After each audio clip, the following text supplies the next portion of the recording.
Alors, qu'est-ce qu'on se fait? Est-ce qu'on ne se ferait pas une petite vidéo cadran sympa, cadran d'été, qu'est-ce que je prends? Un bleu, un rouge sang de dingue ou alors un violet rubis? Bah écoutez, c'est ce que je vous propose de voir dans cette vidéo.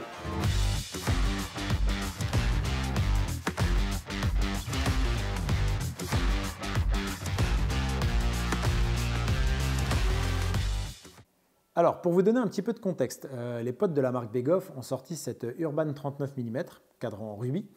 Ils me l'ont envoyé et m'ont dit « Julien, est-ce que tu peux me faire une petite vidéo dessus ?» Je dis « Ok, je ne suis pas du tout fan de faire des revues de montres, mais pourquoi pas ?» Ils m'avaient gracieusement filé pour ma deuxième vidéo de la chaîne une montre en test, en prêt. C'est les premiers à avoir répondu, donc je me suis dit « Ils m'ont tendu la main, je le fais également. » Donc, ok les gars, envoyez-moi. Par contre, je prends la violette et je l'ai reçue sur… Hop là, reviens ici toi, la Yema. Je l'ai reçue sur ce bracelet acier. Et plutôt que de vous faire une simple revue, Jean-Charles l'a déjà faite, allez voir sa chaîne, il a fait également la Begoff cadran blanc. Allez voir la chaîne de Lionel de Chronoflexion, il a passé toutes les couleurs, donc vous aurez le détail complet de cette Begoff. Ben moi, je me suis dit que j'allais vous apporter un point de vue un peu différent. J'ai écrit à Théo du Calibre sur son site Winder pour lui demander cette Venezianico Arsenal cadran bleu, parce que je l'ai toujours trouvé très sympa. Je me suis dit, mais qu'est-ce que ça donne au porté? J'aimerais bien pouvoir comparer. Et puis j'ai écrit bien sûr au pote de chez Yema, j'ai écrit à William Germain et je lui ai dit William, est-ce que tu peux m'envoyer ce cadran rouge? Parce que quand je l'ai vu passer sur Instagram, je me suis dit cette Yema là, c'est une tuerie. Alors ce que je vous propose, c'est de vous donner mon avis comparativement entre les trois. Quel cadran pourrait peut-être le plus vous plaire? Et surtout vous donner mon avis, je les ai portés, maintenant j'arrive à 2 mois de portée. Vous donner mon avis entre les points positifs et les points négatifs de chacune, sachant que ce n'est que bien sûr mon avis personnel. Alors je finirai par la Begoff à la fin. Je vais commencer par la Venezianico Arsenal cadran bleu. Pourquoi celle-ci? Parce que c'est peut-être au final une que j'ai portée le plus, de par tout simplement mon métier, bossant dans un bureau, souvent en costume. Et bien en fait, cette montre qui allie le charme à l'italienne avec la finesse de la boîte, parce qu'on est à 9 mm, c'est celle qui passe le plus dans ma tenue du quotidien. Donc j'aimais beaucoup le cadran bleu, je suis aussi très bleu. C'est une montre qui aujourd'hui coche plusieurs cases. Finesse, un esthétique comme on l'apprécie maintenant, un bracelet intégré, c'est un peu la mode, les Genta Style. Le bracelet Canova chez Venezianico qu'on connaît, alors en tout cas pour ceux qui ne connaissent pas, c'est un bracelet propriétaire que Venezianico a développé pour leur modèle, vous les retrouvez sur plein d'autres modèles. Une fermeture avec un petit retour, je ne sais pas comment ça s'appelle, je suis désolé, je ne sais pas comment le dire, mais voilà, qui vient se remettre par-dessus avec la croix de Venezianico. Plutôt bien, bien fini, on ne voit pas les pompes là au niveau du mécanisme, donc tout est fermé, tout est clair, tout est clean. C'est une montre full acier, hein, qu'on soit bien d'accord, avec une alternance de poly brossé, idem au niveau du bracelet qui est assez flex. Par contre, j'ai eu du mal à l'adapter, je ne vous cache pas, au niveau de mon poignet, parce que c'est un système avec des vis, c'est le bordel, on ne va pas se mentir. J'ai vraiment eu beaucoup de mal à des fois enlever certains maillons. La montre posée au poignet, elle m'arrache quelques poils, je tiens à vous le dire. Donc moi, mon poignet de 15 cm, il est petit, c'est fin, ça plie bien, donc ça pose bien. Par contre, voilà, des fois, le bracelet, il vient râper un petit peu. Mais il n'y a pas que le bracelet qui râpe un petit peu en point négatif sur cette montre-là. Je vais commencer d'ailleurs par là. C'est peut-être la sérigraphie que vous avez au dos. Souvent, Venezianico met des liens avec des sites de Venise. Et en fait, je pense que le laser derrière, ça déconne un peu. Ou alors, ils n'ont pas repassé un patin derrière pour ébavurer. Et ça vient en fait râper. C'est pas très grave, mais je tiens à vous le signaler. La montre, elle n'est pas nickel là, côté finition. Également, j'ai ouvert la boîte. À l'intérieur, c'est alimenté par un Miyota, hein, les Miyota série 9, ultra fin. Par contre, la masse, il y a une tache dessus, elle est sale. Ce qui montre que voilà, à l'assemblage, c'est une montre. Hein, maintenant, Venezianico commence à être connu, il y a du volume. Donc, il n'y a pas eu un soin hyper apporté, ce n'est pas très grave. Mais quand même, j'ai ouvert la montre et voilà, le diable se trouve dans les détails. Il y a une trace sur la masse, le mécanisme n'était pas nickel. Ce que j'apprécie pas trop non plus sur cette montre-là, je vais quand même vous donner les points positifs, rassurez-vous. Finalement, c'est la couronne. Je vous la montre, très bonne préhension, ça c'est top, il n'y a rien à redire. Par contre, je la trouve un poil grosse par rapport à la montre. À un moment donné, j'avais presque l'impression d'avoir une couronne oignon. Je la trouvais peut-être un petit peu disproportionnée par rapport à la finesse que veut donner la montre. Et c'est vrai que quand on la sort, on se dit tiens, c'est un sacré machin. Alors, couronne vissée, pour une montre étanche à 5 atmosphères, je ne sais pas s'il y a vraiment lieu de mettre une couronne vissée, mais bon, c'est pas grave. À la limite, c'est un faux problème, il vaut mieux avoir une couronne vissée que de ne pas en avoir. Le gros plus sur cette montre, c'est ce format de boîtier qui vient vous donner une pleine ouverture. On est sur un 39 mm et en fait, ça y paraît beaucoup plus. J'ai eu cette sensation-là également sur la montre de Julien de remonte sur la radiale. On a vraiment l'impression que le cadran est beaucoup plus gros que le 39 mm annoncé et ça, c'est plaisant. Autre point qui est vraiment cool, c'est qu'en fait, vous n'avez pas de saloperie sur la montre. Vous avez uniquement le logo, et pas de trotteuse. un mal pour un bien, je ne sais pas. C'est une montre habillée, donc d'un autre côté, si vous voulez une extrême précision, calibrer votre montre, vous ne pouvez pas. Maintenant, je pense que c'est tout simplement l'esthétique qui a été apportée là-dessus. En fait, une espèce de sobriété qu'a voulu sûrement apporter la montre pour que cette montre-là soit pas trop clinquante. Le bracelet brille déjà beaucoup, mais assez aussi passe-partout lorsqu'on vient mettre des vêtements un peu habillés, un peu classe, on va dire ça comme ça, et que ça ne soit pas non plus trop clinquant et qu'on le voit à 10 km. Maintenant, sur le cadran bleu, je ne vous cache pas que je l'aime beaucoup. Il est très cool, mais ce n'est pas un cadran estival. Et je m'explique, bien sûr, il est bleu, il est beau, il a quelques reflets, mais en fait, le patin qui est venu travailler, qui est venu vous faire les reflets, c'est un patin qui est ultra fin. Et malheureusement, les reflets ne sont pas hyper prononcés. Et ce qui se passe, c'est que je trouve qu'en fait, cette Venezianico-là, elle prend tout son charme. Je l'ai appelée montre d'intérieur finalement, parce que dès qu'il y a le plein soleil, on ne voit plus les reflets.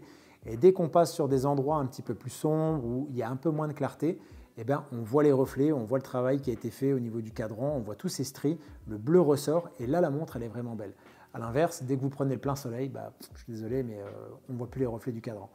Alors c'est un petit peu bizarre, mais voilà, moi qui bosse dans des bureaux souvent en costume, finalement ça ne me pose pas de problème, je porte plaisir à la porter, elle est ultra fine, elle est vraiment classe, on est à 890 € de mémoire sur le site de Théo, sur Winder, donc c'est une bonne montre, bien finie, de bonne qualité, la marque assure un super SAV, petite déception sur cette partie-là du cadran, mais par contre si vous voulez un cadran bleu, je ne vous cache pas quand même, on ne va pas se mentir, au quotidien, moi qui suis dans des bureaux encore une fois, et puis j'ai pas le soleil dans l'est de la France, ou en tout cas pas tous les jours, je ne suis pas dans le sud, le cadran est quand même sympa. Donc juste petite déception, peut-être que sur d'autres modèles, ils vont un petit peu plus pousser le travail sur les traits du cadran, mais je les ai trouvés un petit peu légers.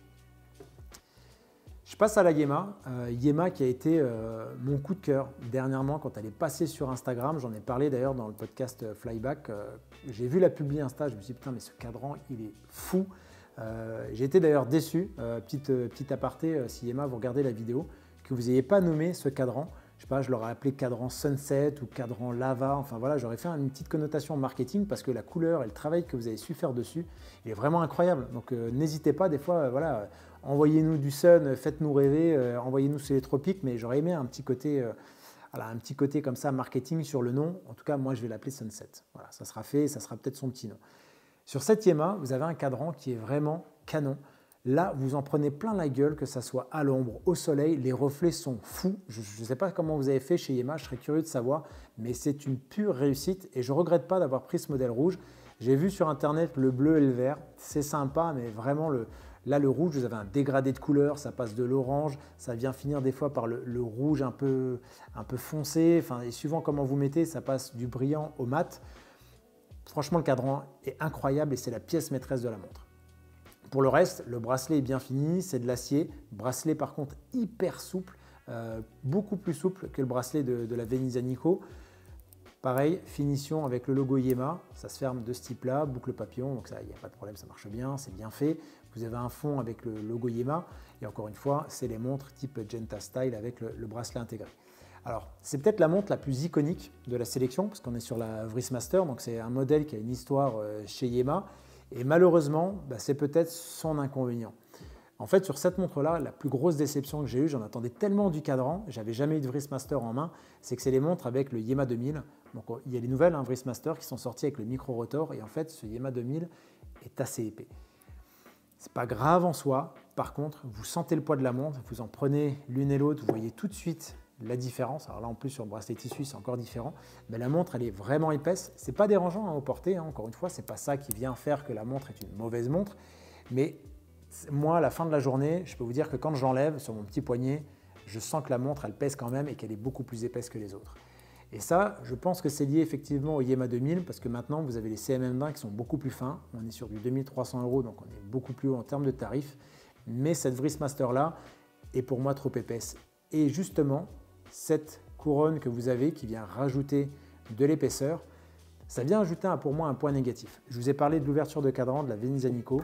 Là, cette couronne, iconique certes, en fait, elle vient réduire le champ et on a l'impression en fait que ce 39 mm paraît moins. Et c'est un peu dommage parce qu'en fait, le cadran est tellement beau, tellement puissant que souvent, ça me frustrait un peu. Je me suis dit, merde, j'avais l'impression de voir toute la carrure autour. Certes, c'est comme ça, c'est le design qui a été fait, mais je trouve que le cadran perdait un peu en puissance, on voyait un peu moins celui-ci, je voyais un peu moins, j'avais l'impression que les aiguilles étaient un peu moins lisibles, un peu moins visibles, peut-être ça aussi. Et c'est peut-être le seul point négatif, c'est justement cet aspect un peu trop massif qui vient finalement étouffer le cadran. Alors, je vous rassure, quand le soleil arrive, le cadran, on le voit à 10 km, mais en fait, ce cadran-là, malheureusement, on ne le retrouve pas dans la gamme Micro-Rotor. Ils ont fait un autre choix chez Yamaha, ils ont mis d'autres cadrans, alors que pour moi, ceux que vous avez mis sur les Yamaha 2000, c'est une dinguerie. Donc il faudrait peut-être faire un mix, les gars de chez Yamaha, si vous regardez la vidéo, prenez ces cadrans-là, mettez-les sur les Micro-Rotors et je pense que vous avez un banger. J'ai baissé un peu le prix du Micro-Rotor, il est un peu cher, je ne peux pas y aller là. Mais voilà, en tout cas, c'est une super montre que vous avez faite. Juste un point quand même positif sur le Yamaha 2000, je l'ai ouvert. J'ai ouvert la Venezia Nico, j'ai donc ouvert la Yamaha. Et là, incroyable, je vous avoue que j'ai été scotché de voir que le Yamaha 2000 était full bouchonné, décoration complète. Et je me suis dit, putain, c'est peut-être dommage de ne pas avoir mis un fond transparent. Alors, c'est peut-être pas la volonté, il y a peut-être une ADN un peu plus plongeuse, etc. derrière qui va avec cette montre-là. Mais comme elle est étanche 10 atmosphères, mais voilà, sur le principe, c'est bien de savoir que Yamaha a poussé le curseur d'aller décorer ce mouvement. Voilà, souvent, on se dit que les montres ne se font pas chier quand le fond est fermé. C'est le cas sur Venezia Nico. Et là, Yamaha a décoré le mouvement et j'ai trouvé ça vraiment bien. Donc, perso, c'est une bonne montre. J'ai vu en plus qu'ils ont baissé le tarif. Ça, Yamaha, c'est une mauvaise habitude que vous avez en ce moment de faire des rabais de prix, en ce moment depuis quelques années. Mais bien pour nous, en tant qu'acheteur, je crois qu'on est passé sous les 800 € pour celle-ci. Donc, je vous mets le lien en description. Je crois qu'il en reste. Il n'y a pas de low stock sur ce modèle-là.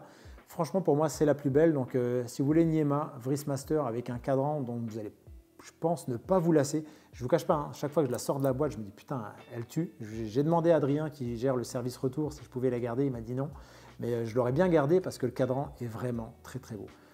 Pour le reste, rien de spécial. Le bracelet marche bien. Alors, c'est un bracelet que j'ai pu facilement enlever.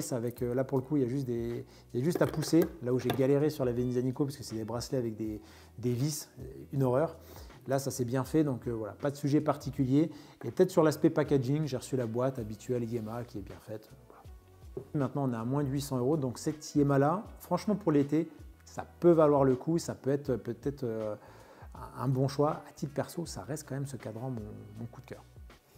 Allez, je termine par la dernière, donc par la Begoff, les potes de chez Begoff qui m'ont envoyé cette montre, qui est arrivée sur ce bracelet acier.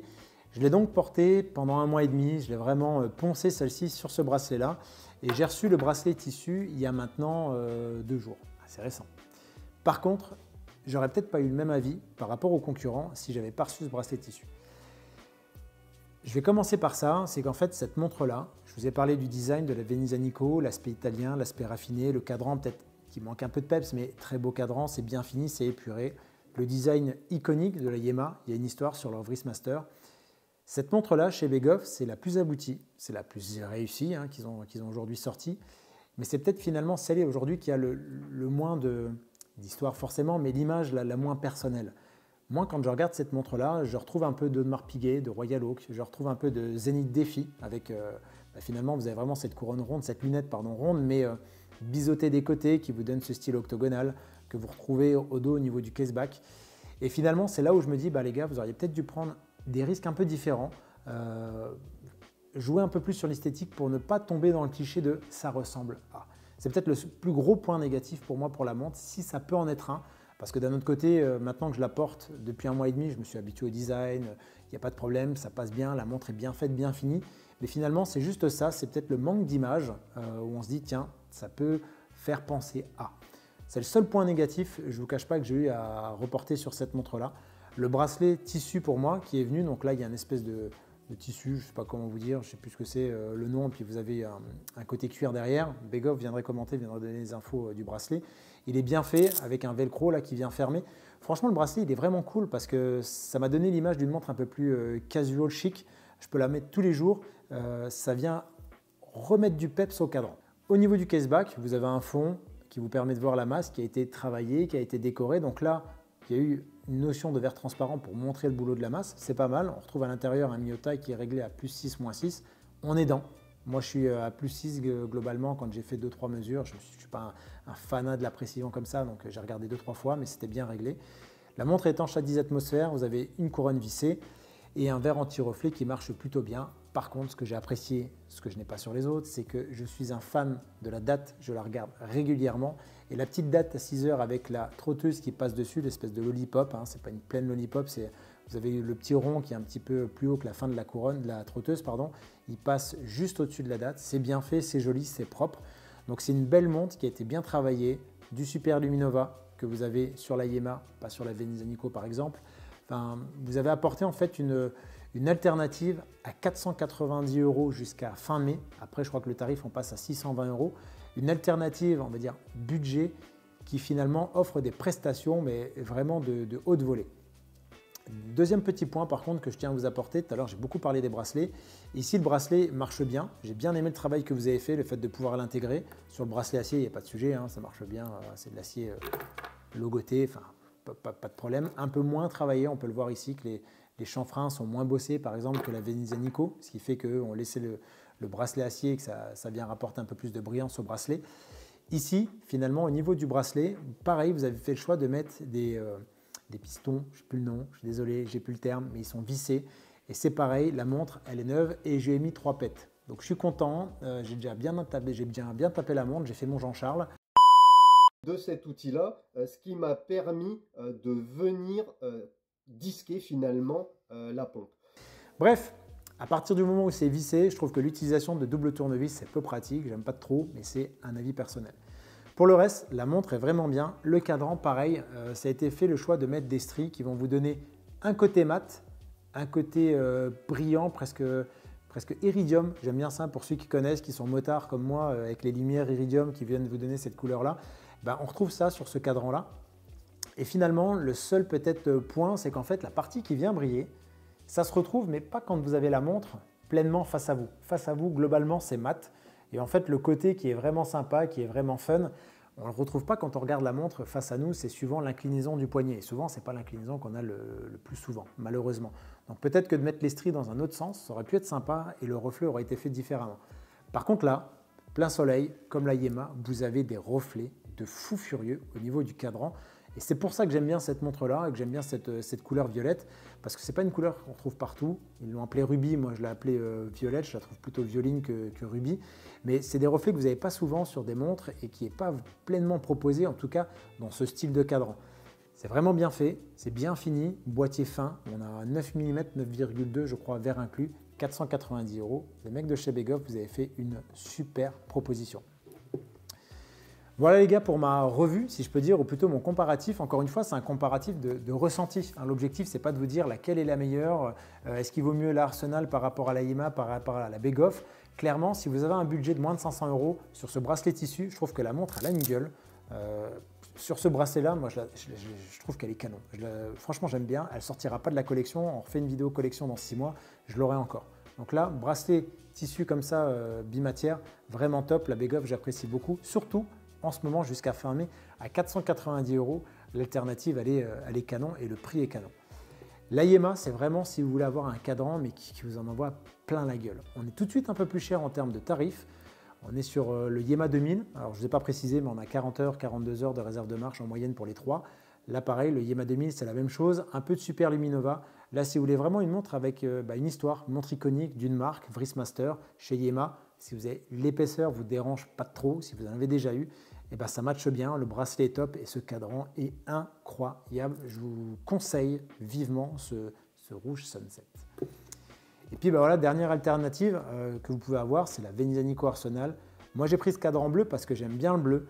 Il est moins puissant que les deux autres finalement, c'est peut-être ça encore une fois la seule chose, mais quand j'ai les reflets qui prennent, je me dis qu'elle est jolie, les reflets passent bien, c'est ce bracelet, encore une fois c'est une montre que je trouve vraiment purement habillée. Voilà, si je vous la mets comme ça, vous aurez le cadran dans le bon sens. Avec ce style-là, ça passe aussi, mais je trouve que voilà, c'est une montre qu'il faut porter dans certaines circonstances. Elle est un peu moins versatile, peut-être que les deux autres, ou en tout cas que la Yema, si je devais comparer. Voilà les gars, j'espère vous avoir donné des points positifs, des points négatifs sur chaque modèle qui peuvent un petit peu vous aiguiller dans votre choix.